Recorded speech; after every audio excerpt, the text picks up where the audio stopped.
गोपालपुर नाम के गांव में राजू नाम का एक व्यक्ति रहता था। वह बहुत गरीब था और अपने परिवार के साथ छोटी सी झोपड़ी में रहता था। राजू के परिवार में उसकी पत्नी और 2 बच्चे थे। गरीब होने के कारण राजू अपने बच्चों को गांव के ही प्राथमिक विद्यालय में पढ़ाया करता था। राजू परिवार का पेट पालने के लिए सेठ लाला राम के पास मजदूरी किया करता था। लाला राम कंजूस और लालची किस्म का आदमी था। गरीब होते हुए भी राजू का परिवार खुश था और उनका जीवन अच्छे से व्यतीत हो रहा था। तभी अचानक एक महामारी फैलने से सभी तरफ के काम बंद हो गए। काम बंद होने के कारण राजू को काम मिलना बंद हो गया और वह बेरोजगार होकर घर बैठ गया। कुछ दिनों के बाद ऐसा समय आया कि राजू के घर में एक अन्न का दाना भी नहीं बचा। तभी राजू की पत्नी उसके पास आकर बोली, घर में रखे सारे पैसे और अनाज खत्म हो गए हैं। राजू को परिवार की हालत देखी नहीं गई और वह अपने भाग्यवान, चिंता मत करो, मैं सेठ लाला राम के पास जाकर कुछ पैसे मांगता हूँ।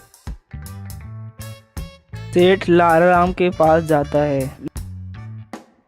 सेठ जी, हमारे घर में खाने के लिए एक अन्न का दाना भी नहीं बचा। आप अगर कुछ पैसे दे देते तो बहुत कृपा होगी। लाला राम राजू से बोला, अरे भाई राजू, इस महामारी के कारण मेरा सारा काम बंद हो गया है, इसलिए मैं तुम्हें पैसे नहीं दे सकता। लाला राम की बात सुनकर राजू निराश होकर अपने घर चला जाता है। घर पहुंचने के बाद उसकी पत्नी बोली, हे भगवान, बच्चों ने 2 दिनों से कुछ खाया नहीं है। अब क्या होगा? क्या हुआ? सेठ जी ने पैसे दिए क्या?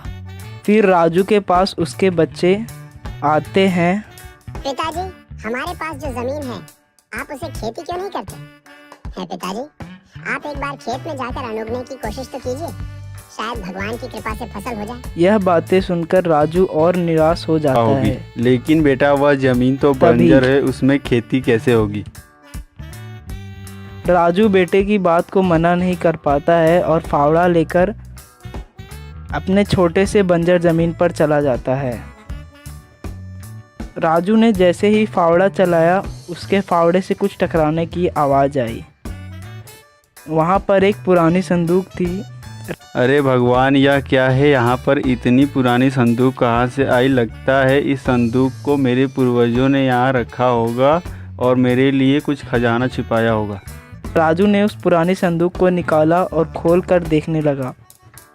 संदूक खाली होने के कारण राजू निराश हो जाता है।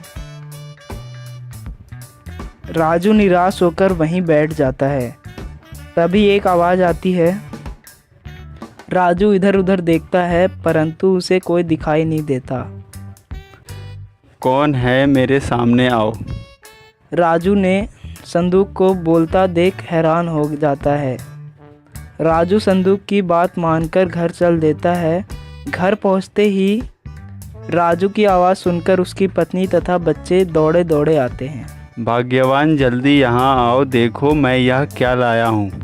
देखो, यह एक जादुई संदूक है। हम इससे जो भी मांगेंगे यह उसे देगी। हे जादुई संदूक, हम बहुत दिनों से कुछ खाए नहीं हैं, हमें खाने के लिए अच्छे अच्छे पकवान दो।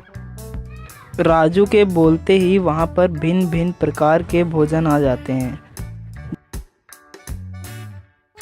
2 दिनों से भूखा होने के कारण राजू का परिवार भोजन का आनंद लेता है।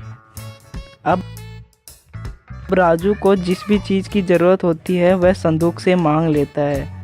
कुछ दिनों के बाद राजू गांव का सबसे समृद्ध व्यक्ति बन गया और दान पुण्य करने।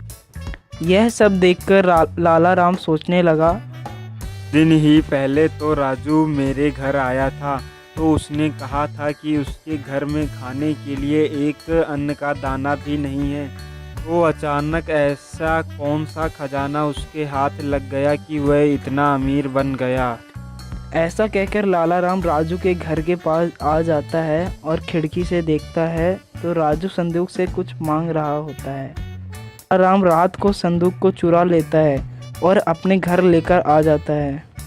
सुबह होने के बाद लाला राम संदूक से बोलता है, हे जादुई संदूक, मुझे इस गांव का सबसे अमीर आदमी बना दो। संदूक से एक लाठी बाहर आती है और लाला राम को मारने लगती है।